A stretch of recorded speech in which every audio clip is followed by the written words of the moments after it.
Честит рожден ден, Ани, бъди жива и здрава! С пълнолуние на рождения ви ден тази година, предстоящата година ще бъде с по-голямо лично значение, ще се появяват интересни нови начала и завършващи дейности. Този период ще бъде свързан с кулминация на личен растеж и развитие. Събитията през тази година може да доведат до различни развития в емоционалния, психологическия или духовния ви живот през последните няколко години. Вашите взаимоотношения, които са особено важни, ще играят значителна роля в цялостната картина.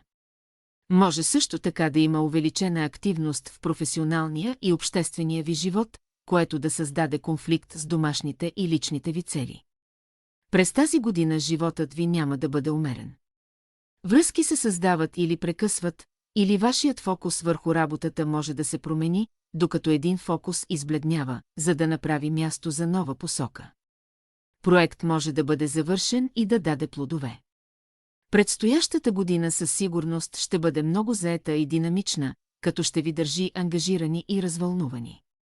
Въпреки това, това е силна година за бизнес и финанси, тъй като сте склонни да управлявате ресурсите си повнимателно и стратегически. Може да търсите повече интензивност в любовта или в дейностите си.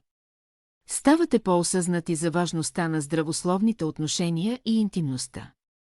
Може да обновите и задълбочите значителна любовна връзка или социална връзка. Привлеченията са силни и стимулиращи, може би скрити и възможно много мотивиращи. Или съществуваща връзка се издига на ново ниво. Романтичните връзки и привлечения могат да имат съдбовно качество тази година. Това може да е година, в която се влюбвате, което може да бъде в човек, дейност или кауза. Възможно е да срещнете някого, който ще трансформира живота ви, особено вашите ценности и отношение към любовта. Може да има повече интензивност и страст във връзките.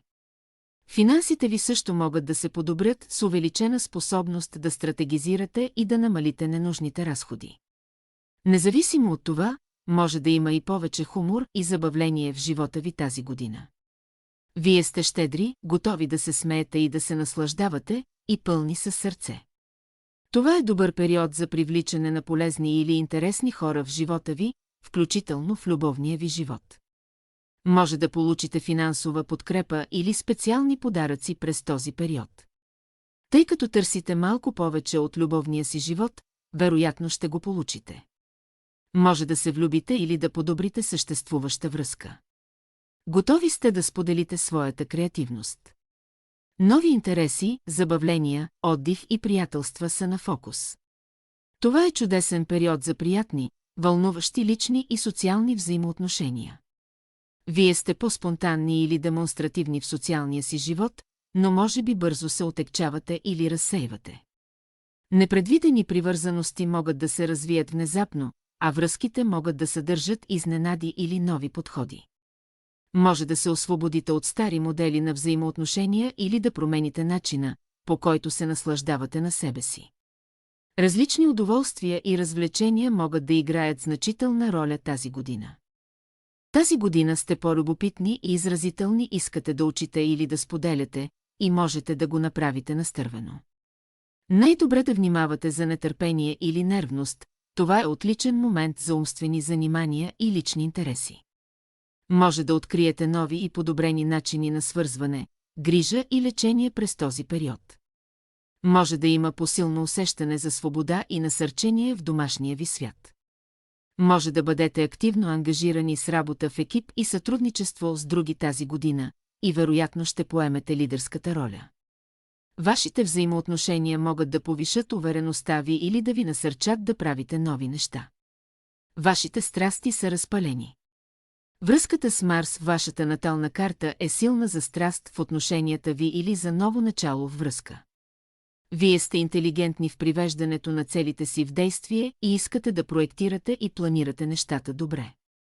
Има хитрост и здрав разум в вашите проекти и идеи през този период. От февруари 2025 година нататък, Плутон започва дългосрочния си хармоничен аспект към вашето Слънце, носейки прекрасни възможности за трансформация и подобрение в различни области на живота ви. Вашата способност да се концентрирате и фокусирате ви помага да постигнете това, което сте си поставили за цел. Искате вашите цели да отразяват това, което наистина сте, и освобождаването от неудовлетворяващи цели може да бъде неразделна част от този процес. Всеки нов проект или цел, която започнете тази година, има обещаващ потенциал за дългосрочен успех. Вашите физически дейности са склонни да бъдат по-интензивни, страстни и фокусирани. Това е отличен период за опит за промяна в начина на живот, тъй като способността ви да се концентрирате върху това, което наистина има значение за вас, е повишена. Този дълбоко подкрепящ аспект ви дава възможност да направите промени, които могат да пренасочат живота ви в положителен начин. Обобщение. Предстоящият период е изпълнен с интересни сътрудничества, връзки и лични интереси. Може да почувствате, че имате неочакван късмет на моменти тази година. Намирането на баланс между оптимизма и практичността ви помага да постигнете целите си и да останете здраво стъпили на земята. Нумерология. 2024 е година номер 9 за вас. Управлявана от Марс. Това е година на завършване и преход. Това е време, когато трябва да се отървем от неща, които вече не служат на целта си, и да се придържаме към неща, които имат бъдеще. Това е време за почистване на непременно за нови начала. Това може да бъде време, когато товар е свален от раменете ви и може да бъде година на даване от себе си. Съвет: отървете се от неща, които ви дърпат назад, давайте от себе си и изразявайте състрадателната си страна. 2025 ще бъде година номер 1 за вас. Управлявана от Слънцето. Това е година на действие.